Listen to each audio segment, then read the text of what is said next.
Good evening. It has come to our attention that the evil eye of Hollywood has turned toward our nice little country, and that the same people who perverted and corrupted the Egyptian and Chinese mythology to produce preposterous mummy movies now take on the legend of the Swiss national hero William Tell.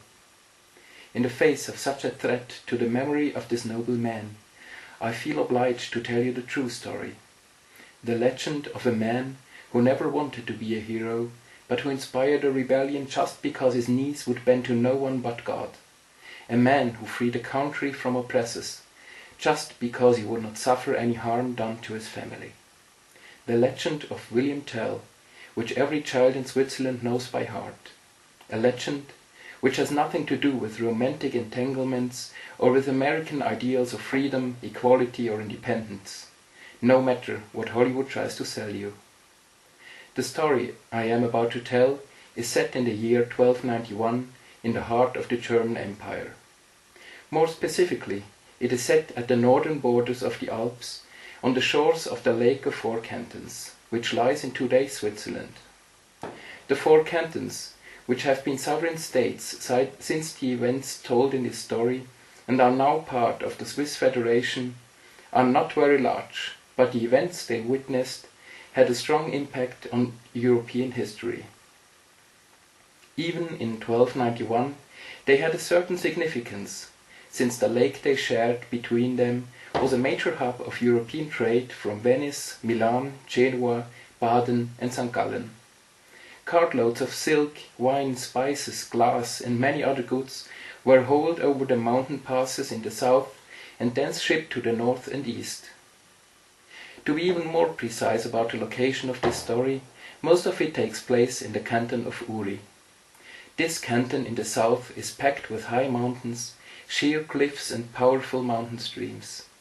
And there is only one thing in Uri, which is harder than its rocks, keener than its cliffs, more merciless than the mountain storms, and more enduring than the Edelweiss: the mind of its people.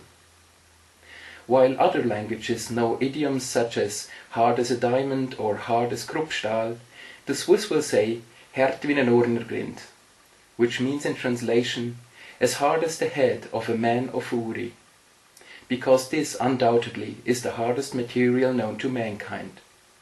The people of Uri adapted to their beautiful and hostile environment by developing adamant purpose and an iron will to do whatever is necessary to keep their country and their family safe. You might call them steadfast, proud and strong of conviction if you happen to be of their opinion, or you can call them stubborn, sturdy and resistant to reason if you have the bad luck of standing on the other side. But you can't change the fact that their mind is set as sure and firm as the roots of the mountains they live on. If you are in Uri and you ascend the mountains, you will eventually find valleys high up in the Alps, where peasants tend their cattle and harvest whatever weather will allow to grow up there. If you ascend even higher, to the regions where no tree may grow, and only sparse patches of mountain herbs are scattered on the rocky surface on the mountains, you will encounter the mountaineers, or Sennen as they are called in their language. Compared to these men, the people down in the valleys of Uri seem feeble and devout. Each spring, when the snow slowly recedes from the last patches of grass on the mountain tops, these mountaineers will take their cattle and make for the highest regions, where their cows and goats feed upon fragrant mountain herbs and drink from crystal clear mountain springs. High up in small sheds, the mountaineer will abide, milk the cattle, collect herbs and make cheese, butter and liquor. In complete solitude, the mountaineers endure the summer heat and merciless mountain storms, and will look after each and every animal as if it were a part of their own body. The families of the mountaineers remain in the valley, where they tend to the homestead, look after the pigs, orchards and fields, and patiently wait until autumn. Not until the first leaves begin to drop and the first flakes of snow settle on the rocks during the night will the mountaineer return. Nourished by the purest milk and whatever deer had the bad luck to cross his way, the mountaineer will descend with his cattle and once again be reunited with his family. There, in his homestead, he will mend whatever time has broken, feed his cattle with hay gathered by his sons and his wife during the summer, and listen to the stories and news on long winter evenings, just to be off to his patch of grassland in the mountains as soon as it is free of snow in the spring. William Tell was one of these brave and sturdy men.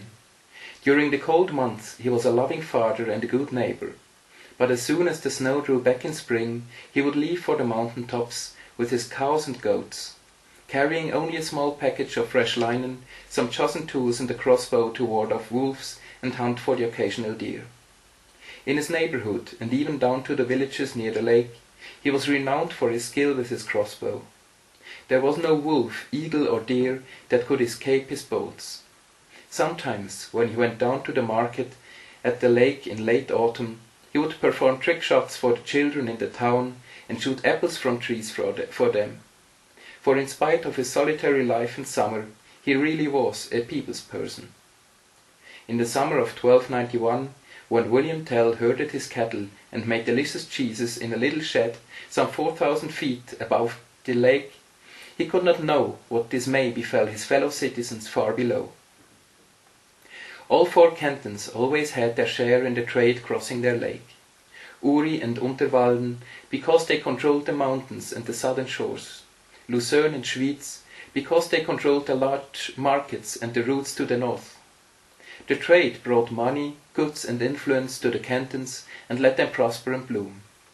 The German Emperor Rudolf of Habsburg had always taken his share of their profits and watched over the trading routes, but he never interfered in their ways or tried to get more taxes from the cantons around the lake than they could pay. But when he died and his successor Adolf mounted the throne of the German Empire, new policies were made.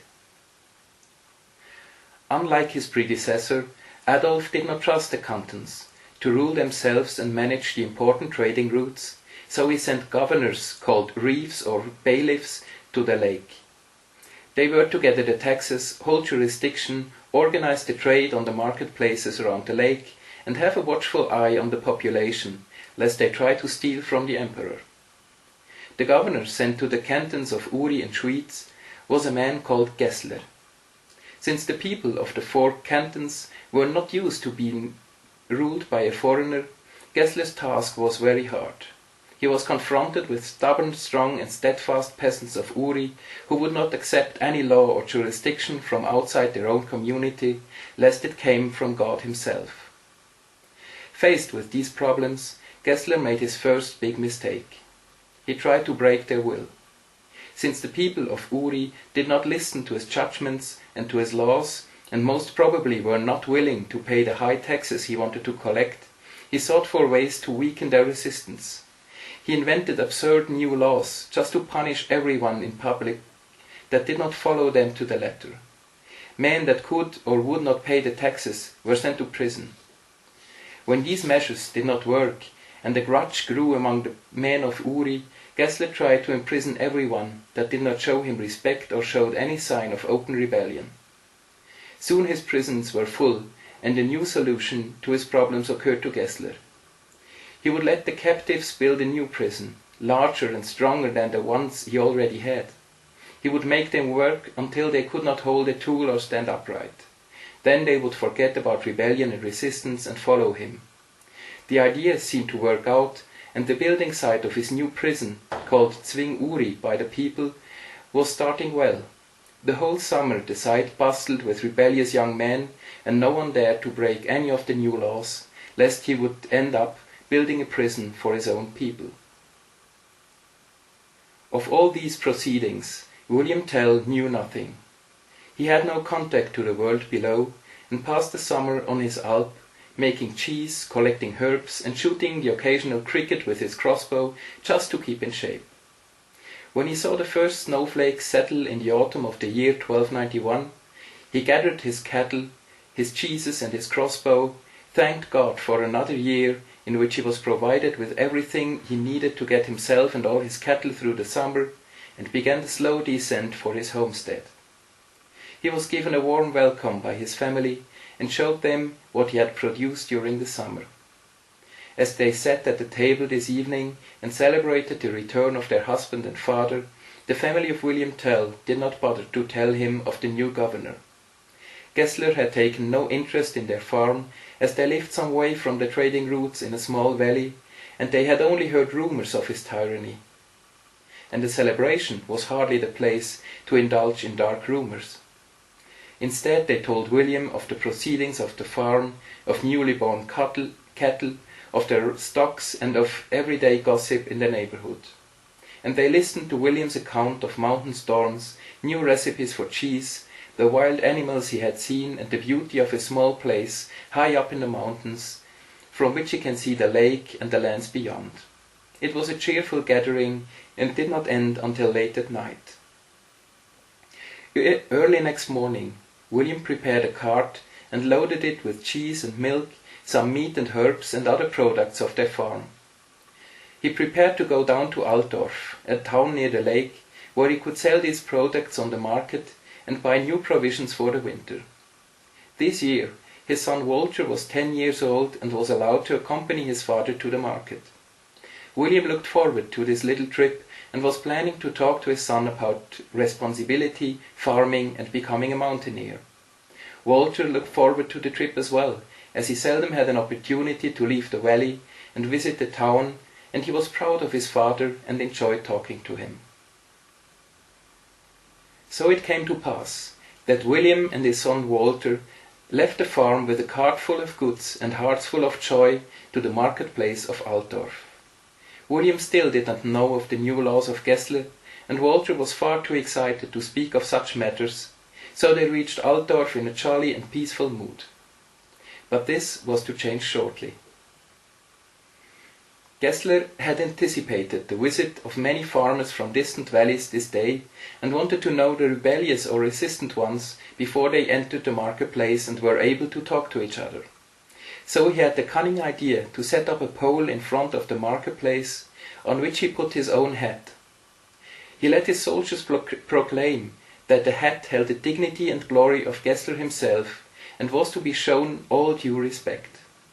Everyone that attended the market had to bow before the hat and salute it as if it was Gessler himself, sitting on the pole. Next to the pole, some heavily armed guards were set on guard to bind anyone in chains that refused to bow before the hat. This cunning scheme, so Gessler thought, would divide the sheep from the lions, and he would have a peaceful and obedient marketplace. That was the second and most stupid mistake Gessler was to make. When William and Walter entered the town, they drove their cart heedlessly past the pole, and were stopped by the guards, their swords unsheathed and their faces grim. They demanded William to bow before the glorious hat of Gessler, or be imprisoned and sent to the building site of Zwing-Uri at once. At this silly request, William gave a loud and hearty laugh, which infuriated the guards and brought some spectators to the scene. As the guards repeated their threat, and William started disputing with them and doubting their good sense, more guards and more spectators from all parts of the marketplace came and surrounded William Tell. Soon he was encircled with armed guards and fellow citizens. Some children in the crowd recognized him and began calling his name. They told him to shoot the bastards with his mighty crossbow, and were looking forward to a spectacular fight. When the turmoil rose and the guards became unsure of their standing, they called for Gessler himself, who presently came, mounted on a white steed and with royal attitude. He rode up before William Tell and demanded of him to show respect to his lord. This demand was fulfilled promptly, if somewhat surprisingly, by William closing his eyes and making the sign of the cross while praying in silence. For there was only one Lord and only one Master William Tell would ever acknowledge and show respect to, and he was not sitting on any steed, but had died for the sins of man a long time ago. Gessler was infuriated at what he read as a mockery of his demand, and ordered to cast William in chains and bring him to Zwing-Uri, an order which was met with general disapproval of the crowd that had formed at the place and was eager to see William fight the tyrant. They shouted for William to take his crossbow and rid the world of Gessler. But he was not a murderer, and the slightly misplaced dandy on the horse before him had done him no harm. So he just asked in a calm and gentle voice to end this spectacle now and let him to go to the market to sell his goods. He did not want any fight, and he surely did not want to be arrested. But Gessler could not let this steadfast man any step closer to the market. This man had shown no sign of fear or submission. He was armed, and the crowd seemed to be clearly on his side. Such men could start a rebellion at any time, and Gessler knew he had to bring him down. But he knew as well that his guards would face an angry mob if any harm would come to William or Walter in this situation. They had not done anything wrong, and the people would not accept punishment for this man. But they would surely be in for some entertainment, and they seemed to hold a high opinion of William and his skill with the crossbow. So Gessler made the third and most devious of his mistakes. He made William choose between two options. Either he would shoot an apple from a distance of 100 paces that was put on the head of his son, or he and his son would be carried to Zwinguri, where they would be forced to work until they died, or until the prison was finished so they could be bound and tortured in it. When he chose the first option and hit the apple without harming his son, William would be allowed to walk free, and his lacking respect towards Gessler would be forgiven. He gave them his word as a man and as a representative of the emperor. The idea met the approval of the crowd, who knew good entertainment when they saw it. And William knew what was expected from him. He knew that the shot was possible and that he could do it. Walter was full of confidence for his father too, and so they settled for the first option. Walter was led to a tree 100 paces away, and William spanned his crossbow.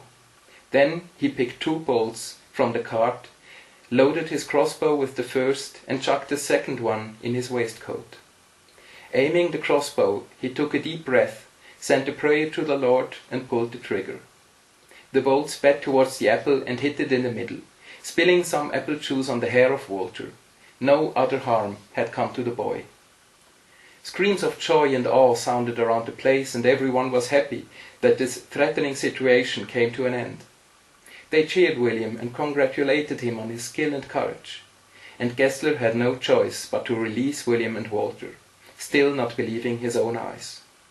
After he pronounced William free to go wherever he wished, he asked him what the second bolt was for, and why he tucked it in his coat. William replied in an even voice that if any harm would have come to his son by the first bolt, the second one was destined to pierce the foul heart of Gessler, who made him do this to his own son. Upon this answer, and the approval it got from the bystanders that had heard the short conversation, Gessler was infuriated beyond measure. He drew back his earlier sentence and called for the guards to arrest William at once for high treason and preparation for regicide. He was not to be brought to Zwinguri, but to Gessler's own castle at Küsnacht, where he was to be tortured to death. That was the last mistake Gessler was ever to make. William was bound in chains and thrown to a small boat. The guards immediately took the oars, glad to get away from the scene, and made for Küsnacht at the other end of the lake. They did not get far, however, before the weather began to change. A wind rose from the south, and all local boatmen made for the shore. Not even the best boatman wants to be on a ship on the lake of Uri when the wind blows from the south. This wind, called föhn by the locals, gathers speed and violence in the long white valley of Uri and transforms the calm lake to a place of monstrous waves and gales within minutes. Gusts and screams are blown over the razor-sharp waves, and small boats are thrown about like toys in the bathtub of a child with severe unchecked aggression. But the guards of Gessler failed to see the signs and paid no attention to warnings hailed to them from other boats. They thought that this must be a scheme to free William and paddled on. The storm hit the small boat out of nowhere. The sky grew dark as night, and the waves shook the boat and their guards. They feared for their life and had no idea how to rescue themselves, their boat, or their bound cargo. When they were frightened enough and the boat started to fill with water, William spoke up. He told them that he grew up in these parts, that this was just a minor wind, that they behaved like whiny children, and that he could steer the boat out of the storm if they untied his arms and legs. The guards saw no danger in unbinding an unarmed man in the midst of a storm on the middle of the lake. So they cut him loose and gave him control over the boat. William took the oars and steered the boat safely through the waves towards a wrecked cliff with rocks that stood out like spears and thorns. The guards realized that the boat could never land on this shore in a storm without being smashed to matchsticks. But they also knew that William was their only chance to survive this storm. When the boat was only a few feet away from the dangerous rocks, William released the oars, grabbed for his crossbow that lay in the boat where they had thrown him, waited for a high wave to lift the boat up, and then jumped on one of the pointed rocks. As he was used to jump from rock to rock on dangerous cliffs in a mountain storm, he landed safely and soon stood on firm ground. The boat with the guards was blown out on the lake again, and he could hear their cries over the waves. When William was alone on the shore of the stormy lake, he had time to think about the strange events of this day. The man called Gessler was obviously harming his people. This was nothing new, as every tax collector and every small lord of the empire was impolite to the peasants. It was part of the deal. But this man was devious and had no scruples, sending a man and a child to their sure death on a building site because they refused to greet a hat. He was clearly insane and dangerous. And even more importantly, Gessler had promised him to walk free if he managed the shot. He had managed it, and he was captured even so. Gessler was an oath breaker, and he had attacked William's family. He had threatened to torture and kill Walter. This man could not be allowed to continue his tyranny over Uri. And as William watched the dark water in the storm and felt a cold gust in his face, he felt for the second bolt which was still tucked in his waistcoat. Then he looked at his crossbow and made up his mind. He would now bring the bolt to his destination. William knew the lake, and he knew the route Gessler would have to take to return to his castle with the horse. So he stood up and ran for the road to Küsnacht, to lie in wait there. He knew what the storm would hold Gessler up, and that he would not make to Küsnacht until the following morning, so he had time enough to look for a place to hide along the road. Lying in the shadows of some dark trees on a hill next to the road, William cocked his crossbow, loaded it, and waited for the sound of hoofs. He did not have to wait for a long time until he heard the horse and the voice of Gessler through the woods. The bailiff did not know of Tell's escape and was certain to find the rebellious peasant fettered and bound in his dungeons. So he joked and jested with his guards and looked forward to some good old-fashioned torturing. Suddenly, a barely noticeable twang disturbed the silence of the woods, followed by a small thump as the bolt hit Gessler's chest, and by a heavy thump as Gessler hit the ground under his horse. With his last breath he recognized the bolt that had put his life to an end, and he realized that the people of Uri should have been left in peace. Gessler's guards, who were trained to battle armies and numerous enemies, promptly formed a circle around their dying master and prepared for the onslaught of a hidden band of thieves or rebels. But no enemy made himself known. And when they realized that there was only one shot to be fired in this battle, and that it was over now, Tell was already on his way home. We do not know exactly what has become of William Tell. Most probably he returned to Altdorf, got his provisions, sold his cheese, and went home to his family, where he and Walter would have much to tell. And in spring, when the snow would melt and the mountains would show patches of green grass and herbs again, he would take his cattle and his crossbow and settle for another summer in his shed above the top of the world, from where he could see the lake and the places far beyond. For William Tell, this was the only part to play in the events of autumn 1291. But for the people of Uri, Schwyz and Unterwalden, 3 of the 4 cantons around the lake, the most important events were yet to come. The governor of Unterwalden, a man called Wolfenschiessen, was killed in the same autumn, but for different reasons. Legend holds that he was slain by a mountaineer that returned to his homestead to find Wolfenschiessen molesting his wife or daughter. So 3 cantons were rid of bailiffs and organized themselves to restore the old order. In 1291 they demanded and got letters of independence that stated that they were subject to the emperor himself, and no other authority should stand between the emperor and the people of Uri, Schwyz and Unterwalden. They would continue to pay their taxes, they would protect the trading routes, and they would be obedient and loyal subjects of the German Empire. But they would never have to accept any bailiff or governor again.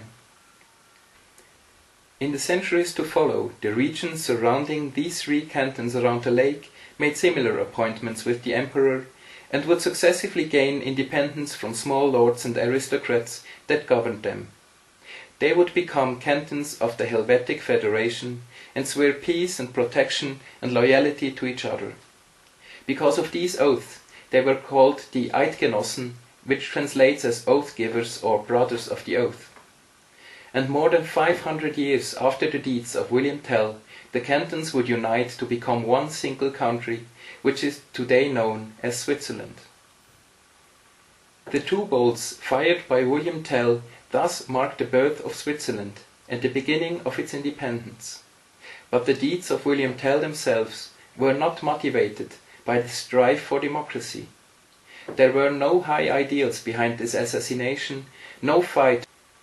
The 2 bolts fired by William Tell thus marked the birth of Switzerland and the beginning of its independence. But the deeds of William Tell themselves were not motivated by the strife for democracy. There were no high ideals behind this assassination, no fight for basic human rights, equality, freedom, or any other abstract goals. It was the revenge for injustice dealt to a man who just would not take it. Do not let Hollywood tell you that William Tell is a story about the fight for the rights and independence of the people, and that this mountaineer from Uri was rallying the people against oppressors. You now know the true story. Thank you for your attention.